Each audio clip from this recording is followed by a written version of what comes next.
ทุกคนทุกคนอาจจะสงสัยหรือว่าอาจจะพูดแล้วเนาะแต่ว่าข้าพเจ้าสงสัยทุกคนอ่าจากที่ข้าพเจ้าเห็นเนาะสาวไทยเราไปสร้างประวัติศาสตร์ในเวทีระดับโลกหลายเวทีเลยทุกคนเนาะซึ่งว่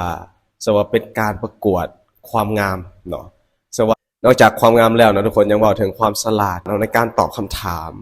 การโชว์สกิลเนาะหรือว่า talent เนาะ talent แล้วก็บวกกับการไปเผยแผ่วัฒนธรรม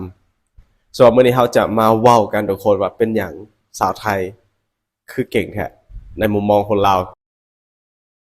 กับสบายดีนะสวัสดีครับท่านผู้ชมยินดีต้อนรับเข้าสู่ช่องไลฟ์สไตล์วิทยานุศักดิ์อยู่กับข้าพเจ้าธนุศักดิ์เส้นเก่าเส้นเคยก่อนอื่นก็ทักทายสบายดีพ่อแม่พี่น้องหมดทุกคนว่าจะเป็นพี่น้องอยู่ทางเมืองลาวเมืองไทยและอยู่ต่างประเทศเป็นได้สบายดีบ่ทุกคนสภาพอากาศเป็นได้อยู่ทางประเทศไทยอากาศร้อนบ่หรือว่าฝนตกซึ่งว่าอยู่สปปลาวอากาศร้อนทุกคนอย่างไรก็ตามเนาะรักษาสุขภาพหมดทุกคนเป็นห่วงหมดทุกคนโอเคทุกคนสำหรับพี่ท่านใดที่เข้ามาเบิ่งใหม่ยังไม่ได้กด subscribe พาพี่กด subscribe เนาะแล้วอย่าลืมกดกระดิ่งเพื่อบ่พลาดคลิปใหม่ๆของข้าพเจ้านั่นเองทุกคนก่อนจะไปเบิ่งการแสดง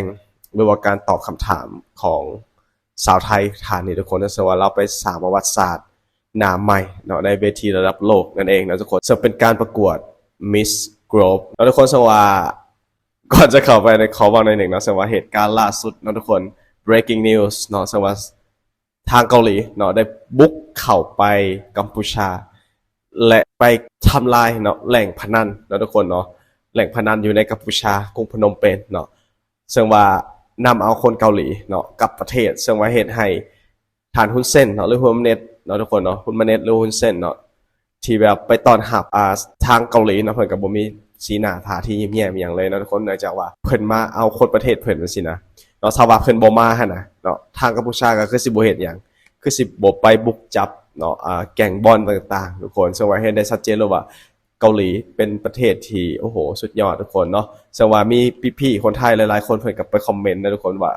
อยากคือหลุดออกมาจากซีรีส์เพิ่นว่าพี่ๆมีความเขียนอะไรทุกคนเกี่ยวกับเหตุการณ์นี้ทุกคนคอมเมนต์ให้ข้าพเจ้าฟังนำหน่อยอยู่หลุมคลิปทุกคนเนาะซึ่งว่าข้าพเจ้าขออภัยหลายๆเนาะข้าพเจ้าอ่านทุกคอมเมนต์เลยทุกคน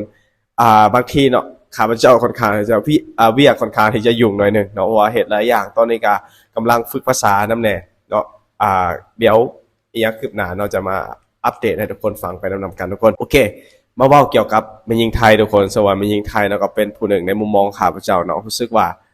มีความเก่งเนาะความเก่งความฉลาดเนาะและมีความเป็นลีดเดอร์สูงมีความเป็นผู้นำสูงเนาะอันนี้ข้าพเจ้าบ่ได้เว้าหรือบ่ได้ย่อหรือหยังก็ตามเนาะแต่ว่าถ้าเทียบกับแม่หญิงลาวเนาะถ้าว่าแม่หญิงลาวมีคนเก่งบ่มีคนเก่งทุกคนแต่แม่หญิงลาวจะเป็นคนที่ยังมีความเป็นลาวสูงหลายเนาะจะมีความเป็นผู้นำถ้าว่ามีความเป็นผู้นำบ่ก็มีทุกคนบางคนก็มีความเป็นผู้นำแต่ว่าส่วนหลายจะมีความแบบถ้าเทียบกับความทันสมัยเนาะกับแม่หญิงไทยจะมีความเป็นโมเดิร์นสูงเนาะผู้ที่เขาว่ามีแฟนเนาะกับผู้ชายคนนั้นก็ต้องเป็นผู้ที่เก่งมีฐานะดีเนาะแต่ว่าถ้าว่าแม่หญิงลาวเนาะส่วนหลายแม่หญิงลาวเนาะก็ยังบ่ทันมีความยังบ่มีความอีโก้เขาสิว่าอีโก้ก็ได้บ่ว่าอาจจะใช้คำนี้บ่ถูกเนาะทุกคนนะแม่หญิงลาวจะเป็นคนที่ว่ายังแบบยังยังบ่ทันแบบทันสมัยนะถ้าเทียบก็คือยังแบบยังมีความคิดแบบเป็นแม่หญิงลาวนะยังถ้าเทียบกันเนาะแต่ในปัจจุบันนี่แม่หญิงที่อยู่ในตัวเมืองใหญ่ไปสินะเขาจะมีความเป็น leadership หลายเนาะมีความเป็นผู้นำหลายมาเว้าเกี่ยวกับแม่หญิงไทยเนาะซึ่งว่าไปสร้างประวัติศาสตร์หน้าใหม่ในหลายๆเวทีบ่ว่าจะเป็น Miss World เนาะ Miss อีหยังนะทุกคนมีพี่ๆมาคอมเมนต์เอา Miss Grand แม่นบ่แล้วก็ Miss Globe เนาะซึ่งว่าข้าพเจ้าก็เห็น Miss Globe ครั้งแรกเนาะทุกคนซึ่งว่าประเทศไทยก็ไปคว้าอันดับ1เนาะทุกคนสังเกตเบิ่งในหลายๆเวทีเนาะว่าจะเป็นการแข่งโอลิมปิกเนาะการแข่งซีเกมต่างๆรู้สึกว่าประเทศไทยมาแฮงช่วงนี้มาแฮงทุกคน มาแฮงบ่ว่าจะเป็นเรื่องการแข่งขันอีหยังต่างๆเนาะประเทศไทยถือว่าเก่งหลายเนาะเก่งระดับไปแข่งระดับโลกได้หั่นนะทุกคนเนาะถือว่าเก่งหลายเนาะอาจจะเป็นอันดับต้นๆในเซาท์อีสต์เอเชียเฮาเลยทุกคนเนาะข้าพเจ้าชื่นชมหลายเนาะในความสามารถสำหรับผู้นี้ทุกคนเราชื่อว่าเชอเอมเนาะและหลายคนก็อาจจะรู้จักเราเนาะเดี๋ยวเฮามาทำความเข้าใจเกี่ยวกับประวัติเชอเอมหน่อยนึงเนาะสำหรับเชอเอมผู้ที่คว้าตำแหน่ง Miss Grove เนาะ2025ก็คือชื่อนามสกุล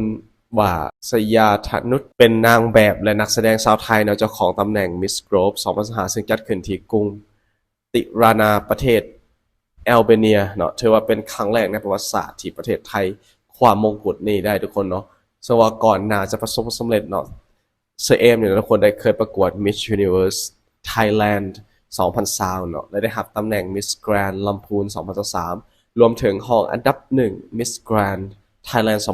2025ก่อนถูกส่งไปเป็นตัวแทนของประเทศไทยในการประกวดระดับโลกนั่นเองส่วนเซเอมเนาะจบการศึกษาจากมหาวิทยาลัยรามคำแหงทุกคนและมีเสื้อสายไทยจีนไหหลำเนาะเราเป็นคนที่ว่าโดดเด่นด้วยความสูงประมาณ180เซนติเมตรทุกคนและบุคลิกมั่นใจจะว่าหอบตอบคำถามในหอบสิ่งสารเลิศสร้างแห่งบันดาลใจอย่างหลวงหลายเมื่อเราได้กล่าวอยากได้ตำแหน่งเพื่อส่งเสียงแทนผู้ถูกมองข้ามในสังคมทุกคนเช่นคนพิการและกลุ่มชาติพันธุ์เราสว่าเบื้องหลังความงามคือเรื่องราวการต่อสู้เคยมีปัญหาทางห่างกายเนาะเช่นความผิดปกติของริมฝีปากและฟันหน้าเนาะแต่เราบ่เคยยอมแพ้เนาะและเปลี่ยนความบ่สมบูรณ์นั้นให้กลายเป็นแรงผลักดันจนคว้ามงระดับโลกในที่สุดนั่นเองแล้วทุกคนสรุปโดยรวมแล้วนะเซเอมนะคือมีหญิงไทยที่สร้างประวัติศาสตร์บนเวที Miss Globe 2025ด้วยความงามความสามารถและหัวใจที่มุ่งมั่นเพื่อสังคมเป็นตัวแทนของความงามที่มีคุณค่าอย่างแท้จริงนั่นเองทุกคนซึ่งข้าพเจ้าเชื่อว่าเนาะคนไทยหลายๆคนเนาะภูมิใจในตัวของเซเอมเนาะข้าพเจ้าสวัสดิ์เซเอมนะจะอายุไล่เลี่ยกับข้าพเจ้าซึ่งว่า Miss Globe เนาะก็เป็นเวทีระดับโลกเนาะทุกคนเนาะซึ่งว่าข้าพเจ้าเห็นคอมเมนต์เนาะของต่างชาติและก็ของคนไทยเนาะบอกว่าเราเหมาะสมกับการที่จะได้รับตำแหน่งนี้ทุกคน she deserve it เนาะแล้วก็ก่อนอื่นก็ขอแสดงความยินดีและความดีใจจากประเทศลาวเนาะให้กับคนไทยเนาะในการได้รับตำแหน่งเนาะและได้โชว์ให้ชาวโลกได้รู้ว่านี่คือไทยแลนด์ข้าพเจ้าผมอ่านใจว่ามีประเทศลาวเข้าไปประกวดในรายการในเวทีนี้บอกนะทุกคนเนาะซึ่งว่าข้าพเจ้าก็จะเห็นแบบบางตอนเนาะก็จะอาจจะมีเวลาก็จะกลับไปเบิ่งคืนนะทุกคนเนาะซึ่งว่าแต่ว่าที่ฮู้แท้ๆเนาะก็คือมีน้องลินดาเนาะที่ไปประกวดนะทุกคนMiss Grand ที่ประเทศไทยนะทุกคนในเดือนนี้แหละทุกคนเนาะข้าพเจ้าก็เห็นอยู่เนาะซึ่งว่าดังในโลกโซเชียลมีเดียของประเทศลาวเนาะซึ่งว่าเวลาเฮาเลื่อนแอปอีหยังต่างๆเนาะทุกคนก็จะเห็นน้องลินดาเนาะทุกคนซึ่งว่าน้องสูงนะหักงามบ่ฮู้ว่าจะได้เข้าไปหอบเลิกๆนำเพิ่นบ่เนาะแต่ว่าเชื่อว่าคนลาวเฮาก็เก่งคือกันเนาะเป็นกำลังใจให้คนลาวเฮาคือกันโอเคทุกคนเดี๋ยวเฮามาเบิ่งการตอบคำถามของเซเอมว่าสิเป็นอะไรข้าพเจ้าเชื่อว่าทุกคนฟังแล้วรู้สึกว่าเราเป็นคนที่มีไหวพริบเนาะในการเว้าสกิลในการตอบคำถามและมีการเรียงคำเว้าที่เป็นระบบนะทุกคนเนาะเป็น critical thinking เนาะจะเป็นค่อนข้างที่จะฉลาดในการตอบเป็นคนที่เอามาฟังกัน based on how they carry themselves every day. So it's an important prize. And now, Maureen, we both have the honor to announce the top 21. ทุกคนขออนุญาตปิดเสียงนะสว่าอันนี้คือเป็นการประกาศอันดับเนาะท็อปสว่ามีประเทศไทยเพิ่งกับไปเชียร์ไลน์ทุกคนเราจะเป็นท็อป21เนาะคือซับซาวบ่เนาะแล้วอย่างนั้นก็จะคัดออกนะทุกคนเราจะเอาแต่ผู้เก่งๆเนาะเขาแต่ว่าประเทศไทยเนาะก็ได้เข้ารอบทุกคนเดี๋ยวเรามาเบิ่งตอนตอบคำถามกันทุกคน Now put your hands together for the first and last but not least, Miss Thailand. Your question is, if you could dedicate your crown to one cause that touches your heart, what would it be and why? Hello everyone. I have been working for 5 years indigenous people and minority, which including people with disability